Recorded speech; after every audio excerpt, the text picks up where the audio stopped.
مجھے یہ بتائیں کہ ٹرمپ کے ساتھ آپ کی دوستی بڑی مشہور ہوئی ہے، پوری دنیا کے اندر لوگ کہہ رہے ہیں کہ ٹرمپ کے ساتھ آپ کی جو یارانے ہیں وہ اب کسی اور ہی لیول پہ ہیں. یہ بتائیے اتنی فرینکنیس یہ کہاں سے ایک دم سے کیسے سٹارٹ ہو گئی؟ اللہ تعالیٰ کے فضل و کرم سے وہ جسے چاہے ذلت دے، جسے چاہے عزت دے. تو عزت ہمارے حق میں آئی ہے، ہمارے حصے آئی، ہمارے ملک کے حصے عزت آئی ہے، تو لوگ اس پر رشک کر کے دیکھ رہے ہیں. بس ان سے فرینکنیس کیا، وہ میرے بھائیوں کی طرح ہیں.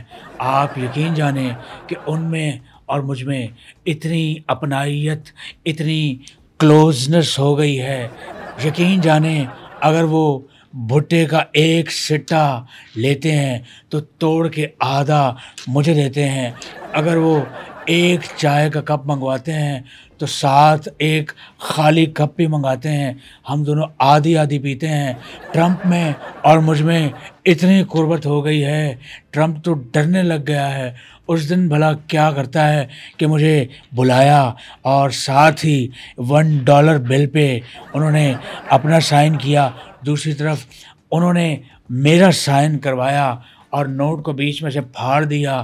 ایک حصہ انہوں نے مجھے دیا، ایک اپنے پاس رکھ لیا اور مجھے کہا کہ ڈیئر شہباز، مائی بردر، مائی لو، اگر ہم بچھڑ جاتے ہیں تو کہیں ہم امریکہ میں کسی میلے میں ملے تو ہم ایک دوسرے کو اس نوٹ کے جوڑنے کے بعد پہچان لیں گے کہ تم شہباز ہو، میں ٹرمپ ہوں. ان سے بہت اپنائیت ہو گئی ہے اور یہ بھی اعزاز محمد علی خان صاحب، میرے حصے یہ اعزاز آیا ہے.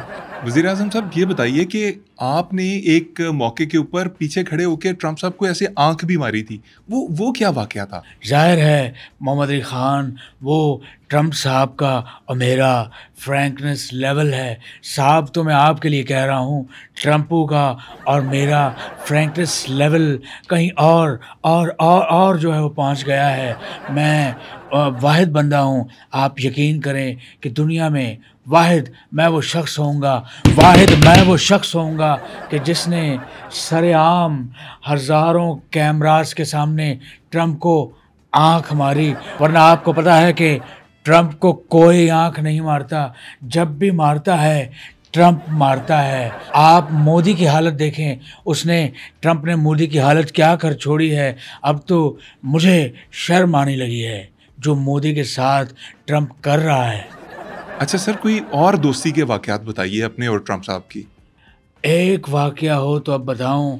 ان دنوں قربت اتنی ہو گئی کہ واقعات کی ایک طویل فہرست جو ہے وہ بن چکی ہے. اس دن کی بات ہے، ٹرمپ اپنے آفس سے مجھے اپنے گھر لے گئے.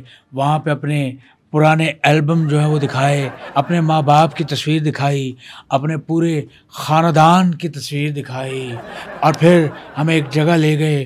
ان کے گھر کے پاس ہی ایک مچھلی والا ہے، وہ پچھلے 70 سال سے وہیں بیٹھ کے مچھلی پکڑ رہا ہے، وہاں سے ہلا تک نہیں. اس کے ساتھ مجھے ملوایا، کہا یہ میرا پرانا دوست ہے. سر 70 سال ایک ہی جگہ پہ بیٹھ کے کون مچھلی پکڑتا ہے؟ وہ اسٹیچو ہے، سیمنٹ کا بنا ہوا ہے. اس نے بتایا میں بچپن میں جب یہاں آیا کرتا تھا تو اس سے بہت بہت بہت لمبی باتیں کرتا تھا. اور اس نے کہا کہ مجھے بچپن میں بگا بگا کہتے تھے. تو میں نے کہا بڑی بات ہے، 2 بگے مشہور ہوئے ہیں، ایک آپ اور ایک ساحر علی بگا.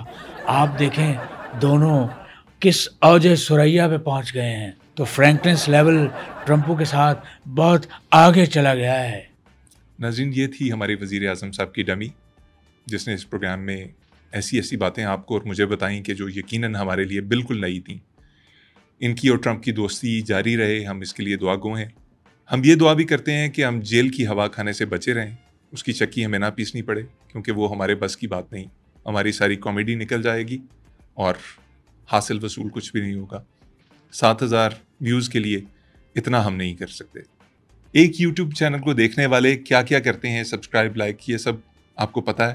اگر آپ نے کرنا ہے تو کر دیجئے، اگر نہیں کرنا تب بھی خیر ہی ہے. ہمیں دیجیے اجازت. اللہ نگہبان. جاتے جاتے سر کوئی پیغام دے دیجیے، آپ کے دل میں رہ گیا ہوگا۔ بالکل ضرور پیغام، میں انڈیا کو یہ پیغام دوں گا۔ انڈیا، آپ کے لیے میرا پیغام کیا بلکہ چند اشعار ہیں۔ دے دنادن دے دنادن دے دنادن دن، جیڑا ساڈی گل نہ مننے تے پھر اسی نوں کی کہیے۔ آپ انڈیا یعنی مودی خود سمجھدار ہیں، ہوش کے ناخن لیں، امن آشتی بھائی چارے سے رہیں، ورنہ آپ آگ کا ایندھن اور چارہ بن جائیں گے۔ اس سے زیادہ میں کچھ نہیں کہوں گا، میرے تھوڑے کہے کو زیادہ سمجھ۔ محمد علی خان صاحب، یہ مسئلہ سمجھ سکتا ہوں، اور مجھے اس بات کا ادراک اور اچھی طرح سے اندازہ ہے کہ جب ایک نوجوان اپنی ویڈیو 99 پہ ڈاؤن لوڈ ہوتے ہوئے ایک دم انٹرنیٹ کے کٹ آف ہوتے ہوئے جو فیل کرتا ہے، میں یہ دکھ سمجھ سکتا ہوں۔ یہ مسئلہ عام نوجوان، عام پاکستانی کا نہیں، بلکہ یہ مسئلہ میرا بھی ہے، اور میں تو سوچ رہا ہوں کہ جہاں میں رہتا ہوں میں وہ گھر شفٹ کر دوں، کیونکہ وہاں بھی یہی مسئلہ ہے۔ انٹرنیٹ بہت تپاتا ہے، بہت انٹرنیٹ کے رولے ہیں، بہت تنگ کرتا ہے۔ میں آپ کو یقین دلانا چاہتا ہوں کہ انشاءاللہ وہ سورج ایک روز ضرور طلوع ہوگا کہ جب اس دنیا کو، اس خصوصاً بالخصوص پاکستان کو تیز ترین اور صاف ستھرا بلا تعطل انٹرنیٹ مہیا ہوگا۔ میں وعدہ کرتا ہوں مہیا ہوگا۔ آپ دیکھنا وہ دن ضرور آئے گا۔ سر انشاءاللہ ضرور آئے گا وہ دن، لیکن ایک چیز سمجھ نہیں آئی کہ آپ گھر بدلنے کی بات کر رہے ہیں اپنا، آپ تو پی ایم ہاؤس میں رہتے ہیں، آپ کو انٹرنیٹ کا مسئلہ کیوں آتا ہے؟ اس کی وجہ یہ ہے محمد علی خان کہ پی ایم ہاؤس سے سمندر بہت دور ہے۔ کیا کہہ رہے ہیں سر؟ کیا میں نے کچھ غلط کہہ دیا؟ سر پی ایم ہاؤس سے اگر سمندر دور ہے تو اس کا انٹرنیٹ سے کیا تعلق؟ دیکھیں، ویسے یہ باتیں ہی بنی ہوئی ہیں۔ جب شارکیں انٹرنیٹ کی تار کو بائٹ کرنے آتی ہیں تو میں بڑا دور ہوتا ہوں، یعنی میں یہاں اور شارکس یہاں، تو میں ان کو ہش بھاگو، ہش میں انہیں یہ نہیں کر سکتا۔ یہ وجہ ہے کہ مجھے انٹرنیٹ کا مسئلہ فیس کرنا پڑتا ہے۔ سر چلیں، ایک مسئلے کے اوپر تو آپ نے بات کر دی۔